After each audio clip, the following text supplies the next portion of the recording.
नमस्कार। महाराष्ट्राच्या विधानसभेच्या निकालाचं कवित्व अजून संपायचं नाव घेत नाही। अजून काही दिवस हे कवित्व चालूच राहणार। अनेक दिग्गजांना पराभवाच्या छायेत लोटून नवखे उमेदवार यावेळी पहिल्यांदाच विधानसभेमध्ये दाखल झालेले आहेत। 40 वर्षांची एक हाती सत्ता या नवख्या उमेदवारांनी उलथवून टाकून या ठिकाणी धोबीपछाड देण्यात ते यशस्वी झालेले आहेत।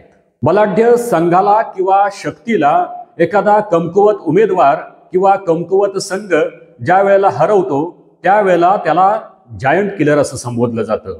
महाराष्ट्रातील असे 10 जायंट किलर या व्हिडिओच्या माध्यमातून आपण जाणून घेणार आहोत। तर स्वागत आहे मित्रांनो तुमचं चौथा स्तंभ या YouTube चॅनलवर। विजयाचा जल्लोष होतो आणि पराभवाचं विश्लेषण होतं असं लोक म्हणतात। माजी मुख्यमंत्री पृथ्वीराज चव्हाण यांच्या सातारा जिल्ह्यातील कराड दक्षिण विधानसभा मतदारसंघामध्ये त्यांना धोबीपछाड देऊन या ठिकाणी विजयी झालेले डॉक्टर अतुल भोसले या ठिकाणी जायंट किलर ठरलेले आहेत। गेल्या 2 निवडणुकांमध्ये अतुल भोसले यांनी विजयासाठी संघर्ष केला, मात्र यावेळी ते यामध्ये यशस्वी झाले। गेल्या 2 निवडणुकांमध्ये पृथ्वीराज चव्हाण यांचं घटत चाललेलं मताधिक्य यावेळी अतुल भोसले यांच्या पथ्यावर पडलं आणि क्लीन इमेज असणारे माजी मुख्यमंत्री पृथ्वीराज चव्हाण यावेळी अतुल भोसले यांच्याकडून क्लीन बोल्ड झाले। 1952 पासून आज तागायत काँग्रेसची मक्तेदारी असलेला कराड दक्षिण हा विधानसभा मतदारसंघ आजपर्यंत केवळ 3च घरात या ठिकाणी आमदारकी राहिलेली आहे।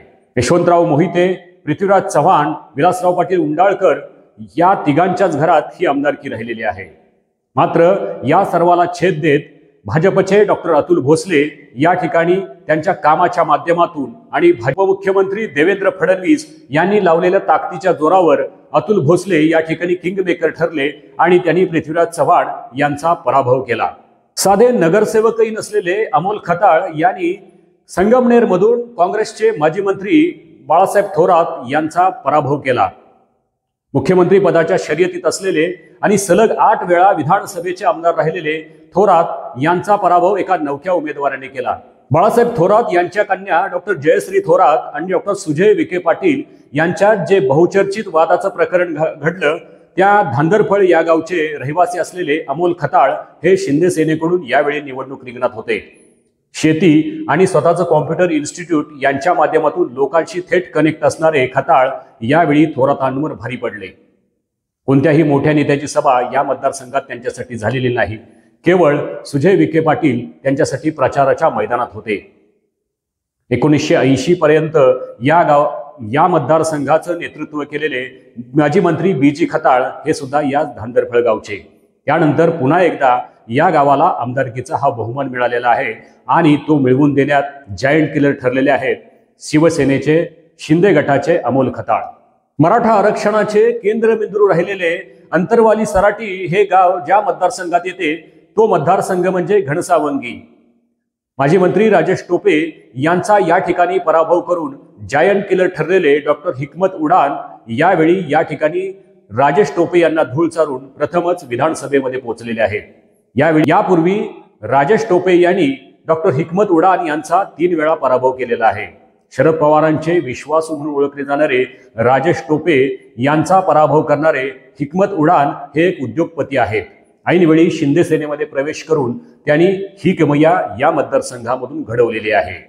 काय झाडी काय डोंगर या डायलॉगने एका रात्रीत प्रसिद्धीस आलेले शहाजी बापू पाटील यांचा सांगोला मतदारसंघामध्ये पराभव करणारे शेकापचे बाबासाहेब देशमुख या ठिकाणी जायंट किलर ठरलेले आहेत। सलग 11 वेळा शेकापकडून या ठिकाणी प्रतिनिधित्व करणारे गणपतराव देशमुख यांचे नातू असलेले बाबासाहेब देशमुख यांनी यावेळी शहाजी बापू पाटील यांच्यावर मात करत पुन्हा एकदा शेकापचा बालेकिल्ला आपल्या ताब्यात घेण्यात यश मिळवलेलं आहे।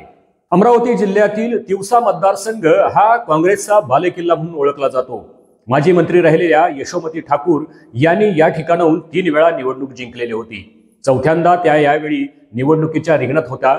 मात्र यावेळी भाजपच्या नवख्या असलेल्या राजेश वानखेडे यांनी त्यांचा पराभव करत या ठिकाणी जायंट किलर ठरलेले आहेत। नवनीत राणा आणि रवी राणा यांनी राजेश वानखेडे यांच्या विजयामध्ये मोलाची भूमिका बजावलेली दिसते। यावेळचा मुख्यमंत्री आम्हीच ठरवणार असं म्हणणारे अचलपूर विधानसभा मतदारसंघातील प्रहार जनशक्तीचे उमेदवार बच्चू कडू यांचा भाजपचे प्रवीण तायडे यांनी मोठा पराभव केलेला आहे।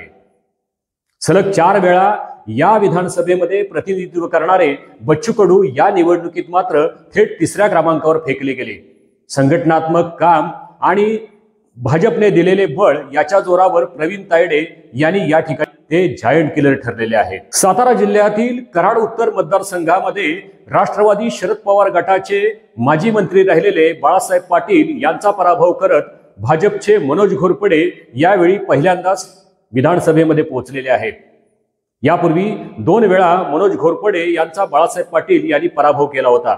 मात्र मागचे दोन्ही पराभवांना खचून न जाता मनोज घोरपडे यांनी भाजपकडे निष्ठेने या ठिकाणी काम करत राहिले आणि लाडकी बहीण सारख्या योजनांचे कॅम्पेन या जिल्ह्यामध्ये त्यांच्या मतदारसंघामध्ये यशस्वीपणे राबवून यावेळी ते पुन्हा एकदा बाळासाहेब पाटील यांना चितपट करण्यात यशस्वी झालेले आहेत। मित्रांनो, वसई म्हटलं की एकच नाव डोळ्यासमोर येतं, ते म्हणजे आमदार हितेंद्र ठाकूर।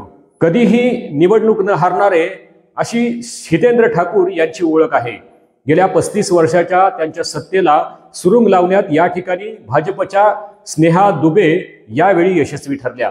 बहुजन विकास आघाडीच्या हितेंद्र ठाकूर यांच्या साम्राज्याला धक्का देणाऱ्या स्नेहा दुबे या माजी आमदार विवेक पंडित यांच्या कन्या आहेत।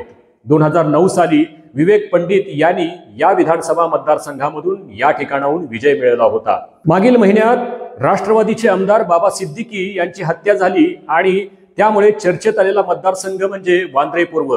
यावेळी या विधानसभा मतदारसंघामधून राष्ट्रवादी अजित पवार गटाकडून बाबा सिद्दीकी यांचे पुत्र जिशान सिद्दीकी रिंगणामध्ये होते। त्यांना शह देण्यासाठी ठाकरे गटाकडून वरुण सरदेसाई यांना यावेळी निवडणूक रिंगणामध्ये उतरवलं होतं।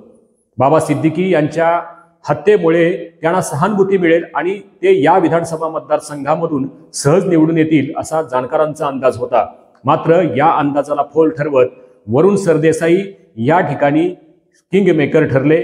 यानंतरचा शेवटचा आणि 10वा मतदारसंघ आहे तो म्हणजे नालासोपारा। बहुजन विकास आघाडीचे उमेदवार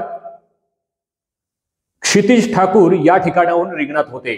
बहुचर्चित विनोद तावडे प्रकरणामुळे हा मतदारसंघ विशेष चर्चेत आला होता।